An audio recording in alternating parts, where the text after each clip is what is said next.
Hello, everyone. This is MMA Interesting Prospects podcast. Today, our guest is Elias Goley, undefeated amateur welterweight prospect. Hello, Elias. How are you? Good, Marcin. Thank you for having me on. Thanks for taking the invitation. And to be honest, I was really impressed by your last performance. You fought against Jaden MacKinnon. Also, I think that a very good prospect. It was a I think that very good fight, and you won it. You finished the opponent. So if you can tell me, how do you feel after this fight? I feel good. I had been speaking with my coaches prior to this fight about possibly moving to pro, and they said that they wanted to see me take one more amateur fight. And like you said, Jaden's he's a good fighter. He's done well. He's 3-1, but his one loss, in my opinion, he won it. It was a split decision loss.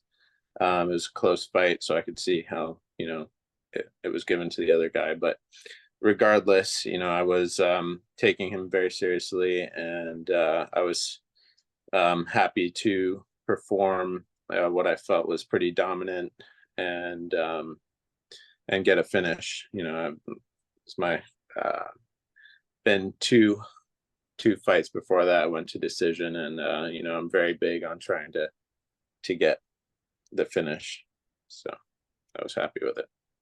And in the first round, at one moment, he was on your back. So I think that it can be could be a little bit a dangerous situation for you. But few seconds after you submitted him, so I think that this kind of thing is really impressive. Yes, yeah, and I think it made it a little more exciting and interesting for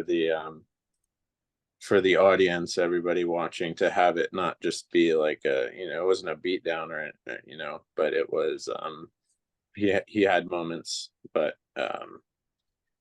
yeah, I didn't feel when he was on my back, I could hear it. Like, we were kind of I'd say maybe he was more hometown favorite there.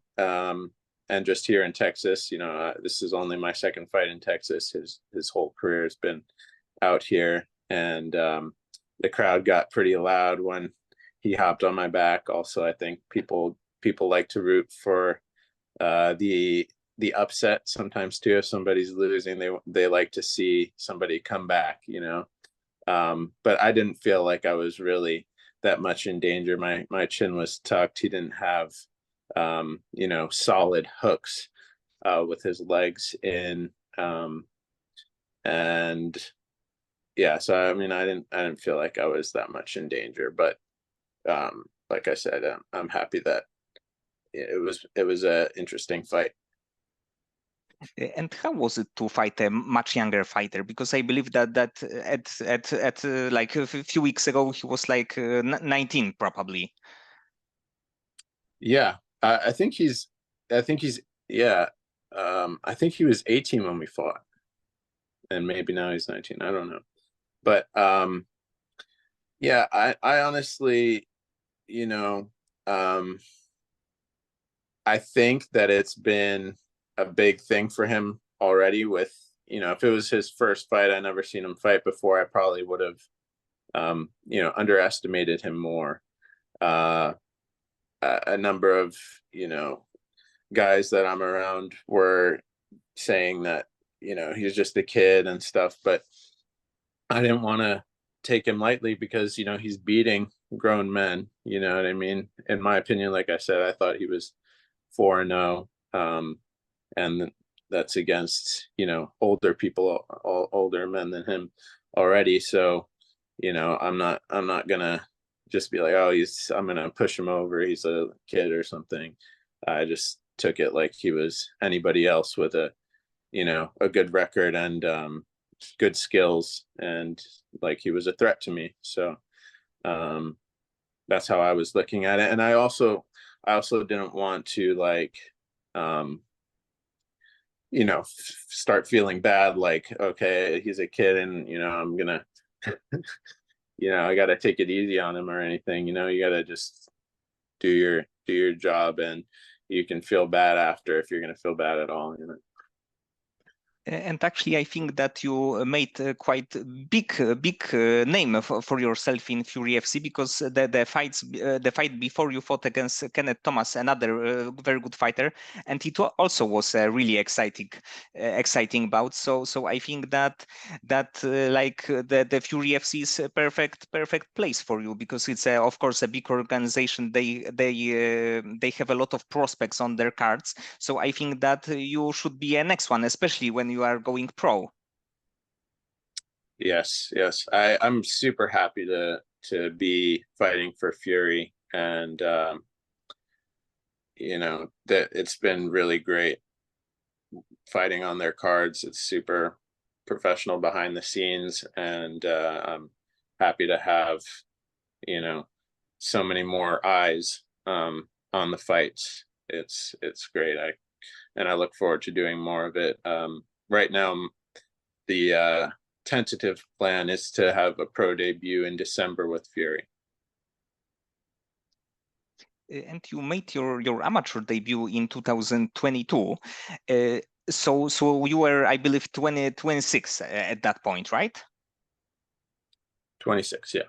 So usually the fighters start their like amateur careers or overall careers a little bit earlier. So what was the reason behind going to MMA at this age? Yeah, I you know, I started martial arts when I was 11 years old. I did a year of Tiger Schulman's, and at the time when I signed up, they were a karate school, but you know, like a month or so in, they actually became one of the first places, I think, at the time that claimed to be mixed martial arts. They changed to Tiger Schulman's Mixed Martial Arts, and so I was taking kickboxing classes and jujitsu classes, and did that until I got into middle school and started doing wrestling. Did wrestling for a few years, and then I got interested in acting. So I started doing the plays in high school, and I always continued doing like martial arts tricking. You know, not super seriously, but you know, I always liked like flashy kicks and flips and stuff like that. So I was practicing that on my own, you know, throughout my life, basically. And I would say maybe when I was 24, I started getting kind of obsessed with MMA again. And by that time, I'd kind of gone on a bit of a spiritual journey. When I graduated high school, I became a vegan and like kind of like a pacifist. And so, you know, MMA was not really on my mind very much, or you know, martial arts in general. But I read the Bhagavad Gita and was introduced to a number of people that are devotees of Krishna. And the Bhagavad Gita is Krishna speaking to a warrior named Arjuna 5,000 years ago. And Arjuna is not wanting to fight in this battle because he's afraid of all the pain and suffering that it's going to cause. He knows a lot of the people on the other side and respects them. You know, there's many family members on both sides of this war, and he's dreading the suffering that it's going to cause. And Krishna tells him, you know, that there's no need to lament for people leaving their body, because the living entity goes on forever, and that there's no greater occupation for someone with his qualities than to fight for religious principles. And the people that he was going to fight had been destroying this kingdom that he had the right to. They had stolen it from him and his brothers. And so, I mean, just being given this knowledge that, you know, we are not our bodies, we're not our minds, we're eternal living entities, and really the things that happen to our bodies and minds are temporary. The pain and suffering that we experience is not really occurring to the soul. It's just a external event, really, to the living being. This knowledge kind of allowed me to, you know, transition from being kind of a pacifist and just wanting to see world peace and not wanting to cause harm to others, and gave me a purpose to try and fight for Krishna and someone greater than myself, you know. So that's kind of the motivating factor behind why I've started, or, you know, got into it again, and started to fight again and wanted to actually go out there and compete, and why I didn't for, you know, a while when I was younger.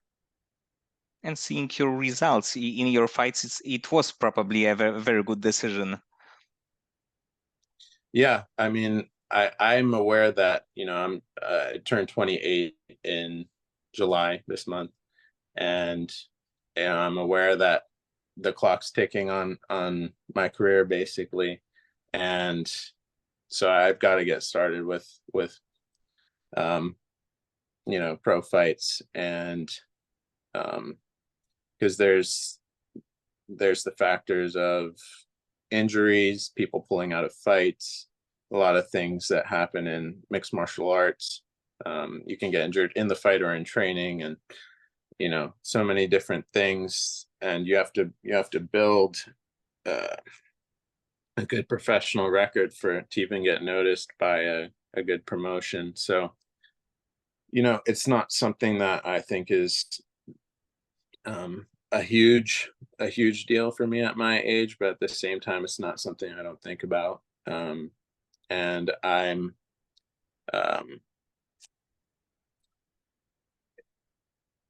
you know, I'm also aware that, you know, there's guys like Jaden MacKinnon that have been training for, you know, I don't know, whenever he started. You know, he's obviously been doing these things since he was, you know, early teens, and been focused on it. And there's guys that are older than him that have been doing it for the same amount of time. But, you know, when I'm in the gym or visiting other gyms, I feel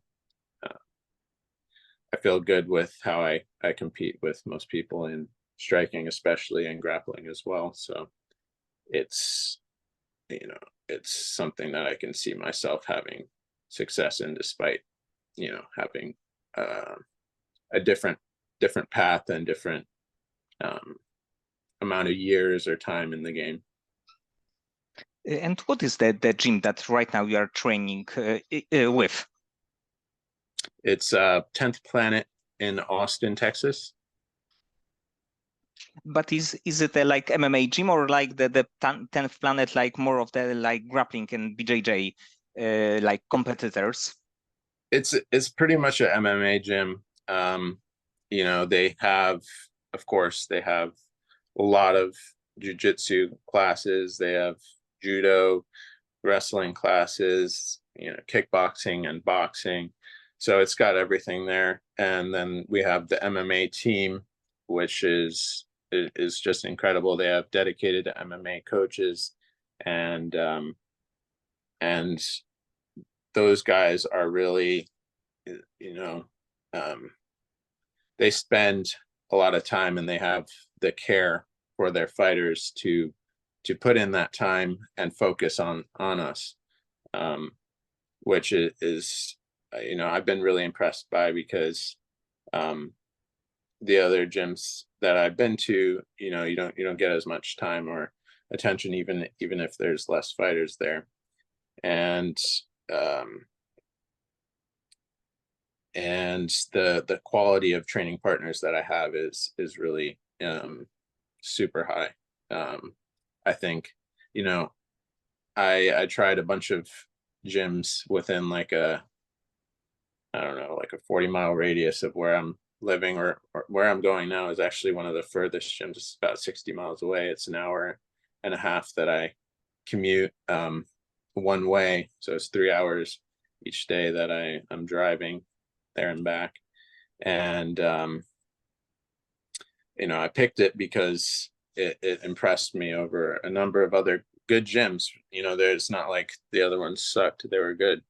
But it's just a different level, I think. And there's so many guys at 170 at 10th Planet Austin that are so good. So I'm grateful to those guys. I'm grateful to the coaches.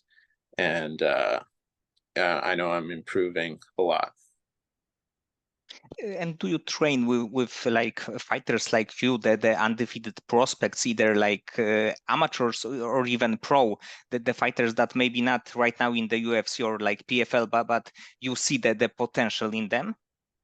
Yeah, Sean Magnus is undefeated amateur. He fought on the same card, 4-0, and three guys on the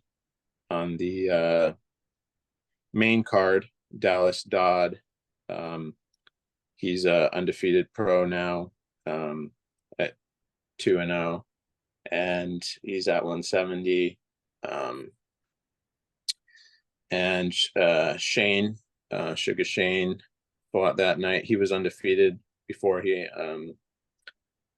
I think, you know, he didn't perform his best that night, and he lost, but he was 4-0 up until that point. Really good fighter. I'm sure he's gonna bounce back and, you know, and show that he, you know, he's going places. And Devin Dixon is a 155er, but you know, we trained together, and did amazing in the people's main event. He was the featured bout of the night, and they won fight of the night. And yeah, really good fighter everywhere, stand up, on the ground. So all those guys are really well-rounded, and also have, you know, really good strengths in certain areas that are specific. So I'm happy to be training with them, learning from them, and in the same room as them, you know. You actually mentioned there are many very good prospects that I have on my list, the guys to watch. Yeah, and we're all at the same gym, man. It's crazy. And when you are in the training camp, how many times do you train a day? When I'm in training camp, I usually, because I'm like, I have a long commute, I just go there and do like a little bit longer of a session, rather than, you know, going back and forth multiple times. You know, so I'm at the gym either, if I'm doing I do my strength and conditioning at On It. That's 2 times a week, and then I do my own 1 time a week. And if I'm doing that, then I usually just go for one class and maybe some sparring or rolling afterwards, so an hour to an hour and a half. And then on other days I'll do 2 classes, so 2 hours, maybe 2.5 hours if I stay for you know, more rolling or sparring. And do you have this kind of days that let's say the day before you have a tough day and you are tired, you are maybe a little bit dismotivated, and you still need you know that you need to go next day to the gym, and you still go, but you have like some maybe doubts, maybe like feelings that it will be a tough day?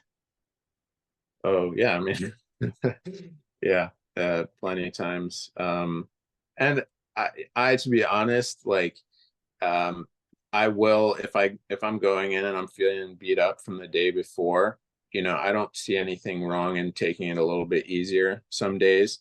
Um, you know, I'll go into the gym and just, you know, um, pull back on on some parts of the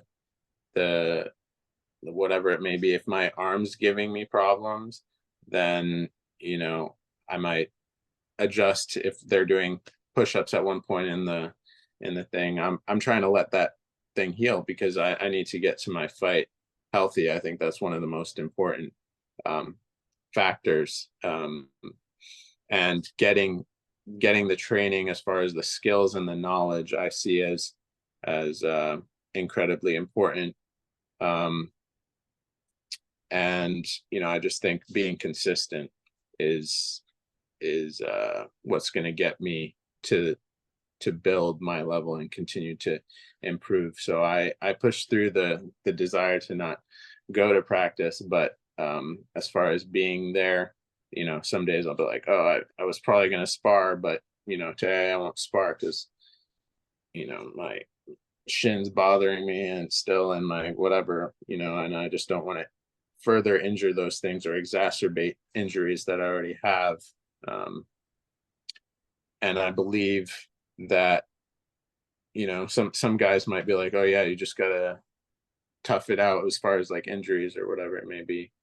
Um, but I believe that whatever toughness that I have is kind of inherent, and um, will be exhibited in the ring, you know, with very little impact, you know, from trying to like push through things that are unnecessary, in my opinion, um, to push through. But yeah, I, there's lots of days where you're feeling beat up and you go anyway and make the drive out there. Yes, but this is probably a reason why the discipline is more important than motivation, because because the motivation one time is on, one time is off. But when you are a disciplined person, you know that you have to go, and of course that after you did your like training, you know that you accomplished something, that you didn't want to go, but you still did it, and it give you some like additional power even. Right. Yeah, that's totally true. I mean, some days you're like, whatever, like, you got you finished the session the day before or whatever, you might have been tired, the guys might have just got the best of you, you're like, man, am I even like, you know, is this for me? Am I gonna make it to the, you know, the places that I hope to? And you know, you just keep going. Then the next day, same guys you could be going with, and you know, have a completely different, um, you know, completely different results that day. So it's really, it really is, like you said, it's about discipline. And you know, we're also fortunate to have um, training partners and coaches that are holding us accountable as well. You know, they ask us for our training schedules and make sure that we're getting in there and not cutting corners. So yeah, it's another thing that I appreciate about the gym and the coaches. And do you have a, like your favorite fighter, the fighter that you know that when he's fighting you know that you want to watch his fight? Probably Habib was my favorite in, you know, ever in UFC. I like, as far as style, no, but just as a person, and um, you know, obviously I also found his fights exciting and interesting. But as far as styles, I really like Wonder Boy a lot, and you know,